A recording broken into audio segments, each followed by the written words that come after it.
Hey, welcome to the CarCast. Let's talk a little bit about media today. Let's drive. Get down. Get down.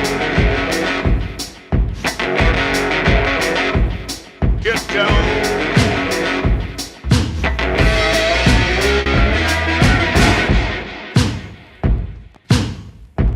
So much is written about millennial generation, which kind of cracks me up because in about 5 years, it's going to be inconsequential, right?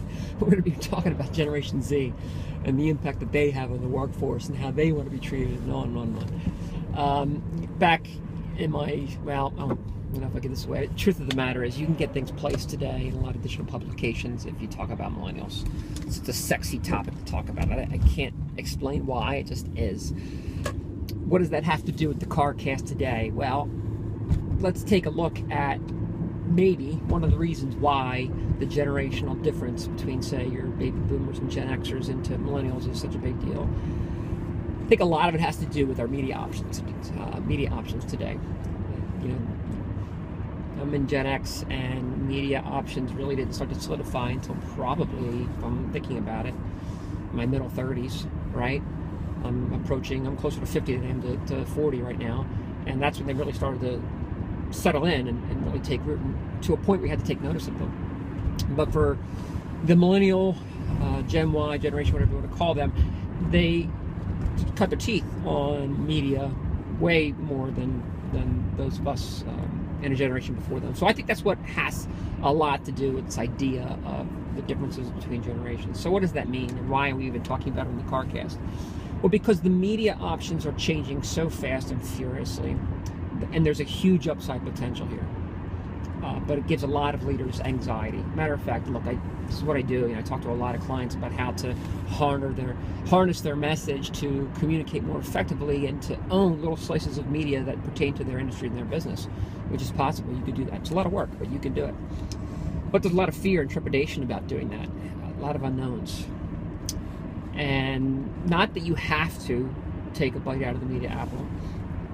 Guy who's individual wealth manager type of guy. He does a great book of business, and he does almost no media at all. Nothing. You're not going to find a whole lot of video from him. You're certainly not going to find him on social. You will hear him a lot of local advertisements, though, a lot of local radio. He spends a lot of money on it as well. Works for him. So that's an option. I think our opportunities are so great, though, that we ought to crack that code. So why do I even bring this all up? And let me pull it all together for you. And why did I even start with this idea of the millennial generation? Well, I had a guy on my show, my podcast, Brian Fanzo. I'll link up the episode over here. Go listen to it. It's quite good. He's got a really good perspective on media. But he said something in passing in this show that really made me take note. And the idea was that you have people on your staff today, if you're, let's say you have a bunch of people 35 and under, right? 30 and under. Say you have 5 of them. One of them is going to be pretty heavily induced is the right word. They're going to be really into the media. They're going to know the media, right? This is a great opportunity for you to give them something to do with their native experience, with the media that you maybe struggle to understand. Give them an assignment to go take on identifying how Instagram can impact the communication efforts, whether or not it's right for the company, what competitors are or are not doing. More interestingly, what are some of the star performers and competitors doing or in the industry doing that is communicating over that particular platform? Unleash that. Let them go. Let them have at that. And you're going to find some really wonderful, crazy things there. It's going to be awesome for your company. It's going to be awesome for that 30-something who's going to sink their teeth into that project, and you're going to find some rising stars. There is nothing but upside there. So go ahead and do that.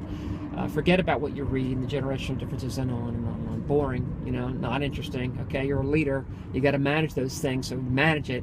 And here's one tip to help you manage that more effectively, and it's going to be awesome for the entire organization. So go ahead and do that. I think you'll be happy that you did. You can come back and thank me later.